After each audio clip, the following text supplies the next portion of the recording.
नमस्कार, मैं विवेक शर्मा। आज हम एक ऐसे रिश्ते की कहानी बताने जा रहे हैं जो कभी दोस्ती का प्रतीक था, लेकिन अब दुश्मनी में बदल चुका है। आज ईरान और इजराइल की दुश्मनी स्थायी लगती है, एक ऐसी दुश्मनी जो मध्य पूर्व के भू राजनीतिक परिदृश्य को परिभाषित करती है।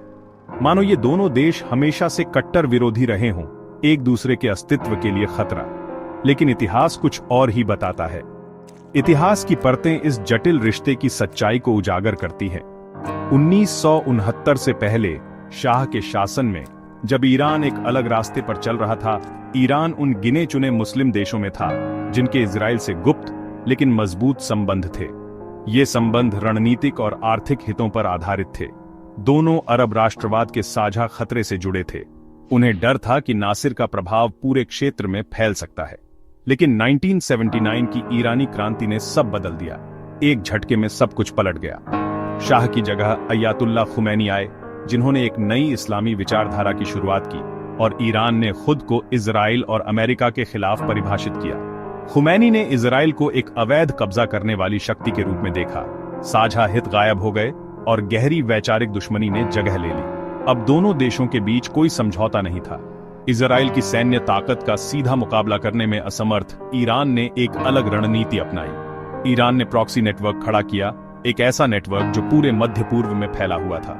हिजबुल्लाह, लेबनान में स्थित एक शक्तिशाली शिया संगठन, हमास और अन्य मिलिशिया जो इजराइल के खिलाफ लड़ रहे हैं।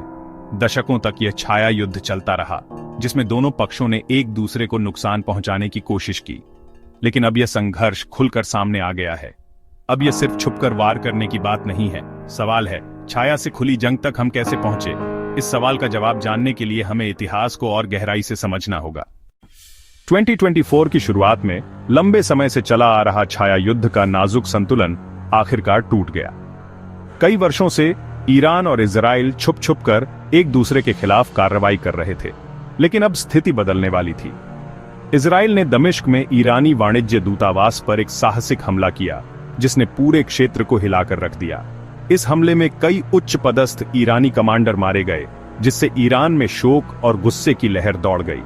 इसे छाया युद्ध के नियमों का खुला उल्लंघन माना गया, एक ऐसी रेखा पार करना जिसे पहले कभी पार करने की हिम्मत नहीं की गई थी। ईरान ने 13 अप्रैल को जवाबी कार्रवाई करते हुए पहली बार अपनी धरती से इजराइल पर सीधा हमला किया।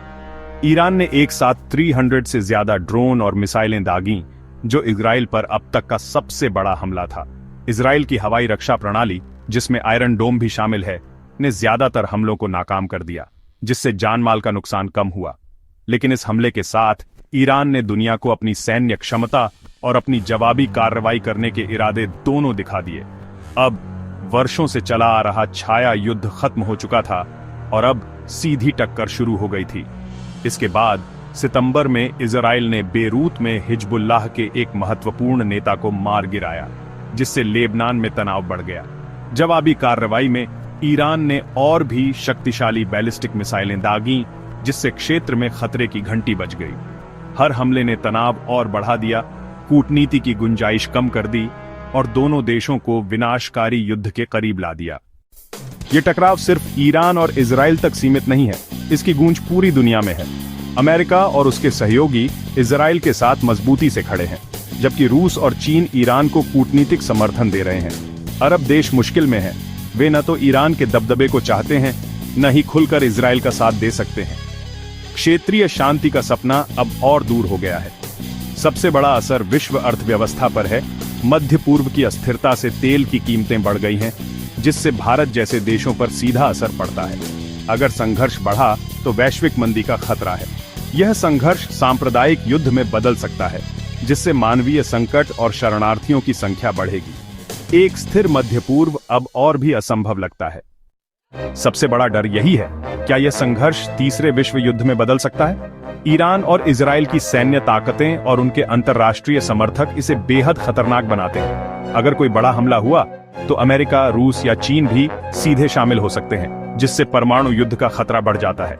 ईरान के मिसाइल और ड्रोन, इजराइल की वायुसेना और परमाणु क्षमता, यह टकराव किसी भी वक्त बेकाबू हो सकता है। सबसे बड़ा खतरा गलती या गलतफहमी में है। एक मिसाइल, एक गलत फैसला और हालात हाथ से निकल सकते हैं। मानवीय कीमत भी भयानक होगी। शहर तबाह, अर्थव्यवस्थाएं बर्बाद, और लाखों लोग प्रभावित। यह संघर्ष पूरे क्षेत्र को अपनी चपेट में ले सकता है। सच में दुनिया एक खतरनाक मोड़ पर है। हमें समझना होगा, यह सिर्फ ईरान या इजराइल की समस्या नहीं है। यह एक क्षेत्रीय संघर्ष से कहीं बढ़कर है, जिसके परिणाम पूरी दुनिया पर महसूस किए जाएंगे। मध्य पूर्व की जंग की आग पूरी दुनिया को झुलसा सकती है और इसके खतरे को कम करके नहीं आंका जा सकता। यह एक ऐसी आग है जो सीमाओं का सम्मान नहीं करती। तेल की कीमतें, व्यापार, मानवीय संकट, सब पर असर पड़ेगा। आपूर्ति श्रृंखलाएं बाधित होंगी, जिससे दुनिया भर में आर्थिक अस्थिरता फैलेगी। टकराव का मौजूदा रास्ता सिर्फ विनाश की ओर ले जाता है। यह एक ऐसा मार्ग है जिस पर कोई भी जीत नहीं सकता, केवल हार और पीड़ा है। आगे बढ़ने का एकमात्र रास्ता है तनाव कम करना और कूटनीति को बढ़ावा देना। बातचीत की मेज पर वापस आना ही एकमात्र समझदारी भरा विकल्प है। भारत जैसे देशों की जिम्मेदारी है कि वे संवाद और मध्यस्थता के लिए आगे आएं। हम एक पुल बन सकते हैं, एक ऐसा मंच प्रदान कर सकते हैं जहां शांति की बात हो सके। पर्दे के पीछे बातचीत, अंतर्राष्ट्रीय सहयोग और असली कारणों को सुलझाने की कोशिश जरूरी है। हमें उन मुद्दों को संबोधित करना होगा जो इस संघर्ष को बढ़ावा दे रहे हैं। ये मुश्किल है, लेकिन विकल्प और भी खतरनाक है। युद्ध की कीमत बहुत ज्यादा है और इसे हर कीमत पर टाला जाना चाहिए। ये संघर्ष दिखाता है कि नफरत और सैन्य समाधान कैसे विनाश का रास्ता बन जाते हैं। हिंसा कभी भी जवाब नहीं होती, ये केवल और अधिक हिंसा को जन्म देती है। असली सुरक्षा आपसी सम्मान और न्याय से ही मिल सकती है। जब सभी पक्षों को सुना और समझा जाता है, तभी स्थायी शांति संभव है। इतिहास के इस मोड़ पर हमारे पास दो रास्ते हैं, युद्ध या शांति। हमें शांति का रास्ता चुनना होगा, भले ही वह कितना भी कठिन क्यों न हो। हमें उम्मीद करनी चाहिए कि विवेक गुस्से पर भारी पड़ेगा। हमें उम्मीद करनी चाहिए कि समझदारी और सहानुभूति का बोलबाला होगा।